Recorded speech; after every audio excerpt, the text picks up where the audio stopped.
This week on Inside Boulder News, the community celebrates the completion of the main library renovation. Boulder Energy Challenge projects are underway, and young residents do their part to beautify our city.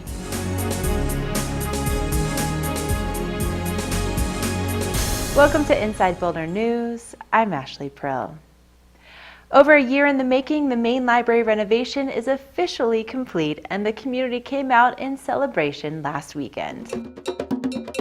The City of Boulder provides all sorts of services, and I believe none more important than library services. I think that this is a giant step for our community. It was probably one of the easiest votes that I've ever had, voting the funds for upgrading our library and bringing it into the 21st century. The extensive renovations came to a total cost of $4,472,000. It was funded primarily by the Capital Improvement Bond approved by voters in 2011. It's very, very exciting, and this morning to see so many people here celebrating this kind of renewed dedication to the library, it's very heartwarming, and it just says volumes about the dedication our community has to its library. Some of the project components included renovating and relocating the children's area, creating a larger teen space and maker space, replacement of worn carpeting, and the return of a cafe space on the library bridge. The space is one thing, but having all of the different programs that are coming about as a result of these spaces and the opportunities for the community to come in and use the library as they need to use it is just really exciting. There are all sorts of changes, both seen and unseen, that I think are making this a reinvented place. So I hope people will pay attention to all the exciting programming as well. And then also remember what the core mission of the library is, which is to be a place where you can come for critical information to make you a better business person, a better citizen, a better parent, etc. One of the changes that is getting the most kudos is the return of a place to eat and socialize in the library. Seeds Cafe on the Library Bridge will have its grand opening on Friday, April 24th at 10 a.m. Seeds will be open Monday through Thursday from 9 a.m. to 5 p.m., Friday and Saturday from 10 a.m. to 5 p.m., and Sundays from 12 p.m. to 5 p.m. For upcoming information about programming and events at the Boulder Public Library, visit boulderlibrary.org. Last fall, the Boulder Energy Challenge awarded 6 grants to innovative community projects that aim to create a more sustainable Boulder. One of these recipients, the Boulder Housing Partners Energy Empowerment Project, is tapping into the power of real-time data to create awareness surrounding energy use. So Boulder Housing, one of their problems was that they had no real insight into what people were using. And the tenants had no insight because they didn't pay the bill.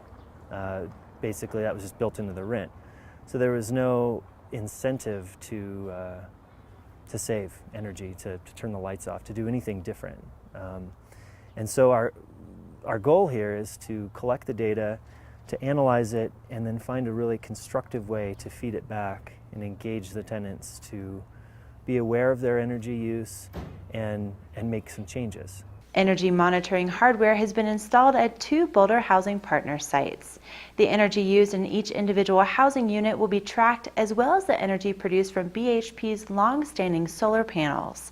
Data will be collected for the next 2 to 3 months before the next phase of the project begins. We're going to have meetings with tenants. We're going to launch a pilot where we show them the sort of the bill, which is not really a bill, it's more of a statement, engaging them in understanding their usage and then how they can make changes and then track their progress in future statements. I think when you see data, when you are, and when you can compare your data to somebody else's data, that awareness increases your energy conservation. You're much more efficient with your use.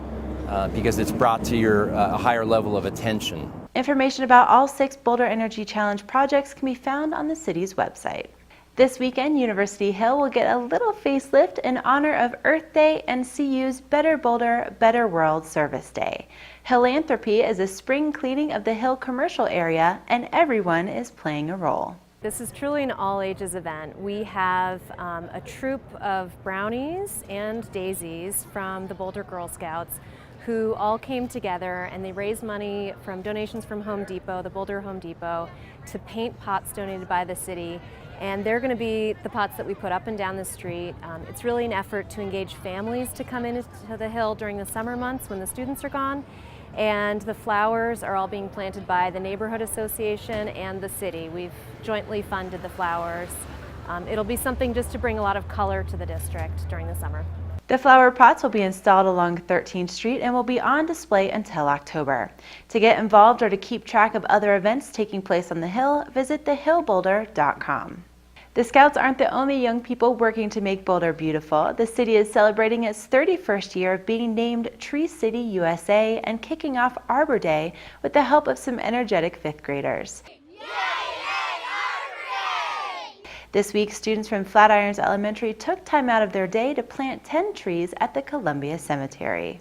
We think it's just really important to get them kind of out of the classroom and involved, and you know, they're making history today. This is a historic cemetery, and I think it's just a really good experience for them to get out and get their hands dirty and understand the benefits of trees. The students planted a variety of trees including Kentucky coffee, English oak, Accolade elm, and Japanese pagoda.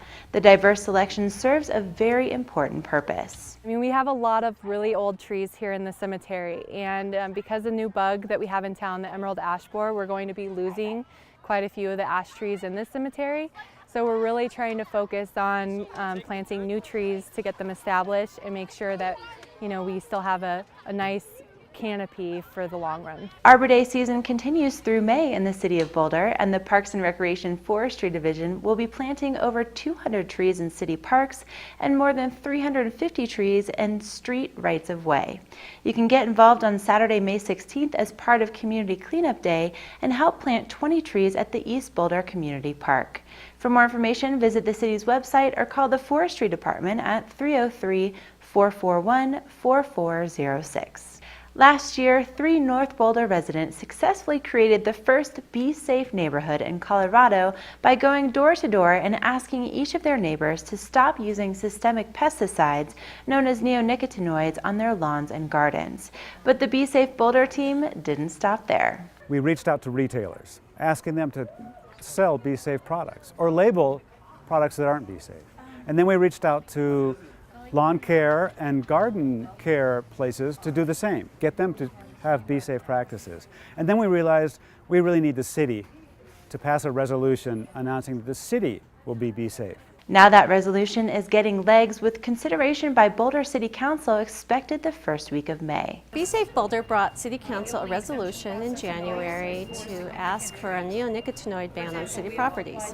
So we're here to gather feedback from the public, from the community, to see how they feel, if they're supportive of it, and also to provide educational materials about neonicotinoids and planting native plants for forage for bees. McGuckin Hardware signed the Be Safe Boulder Retailer Pledge last fall and is excited to be part of the Be Safe movement.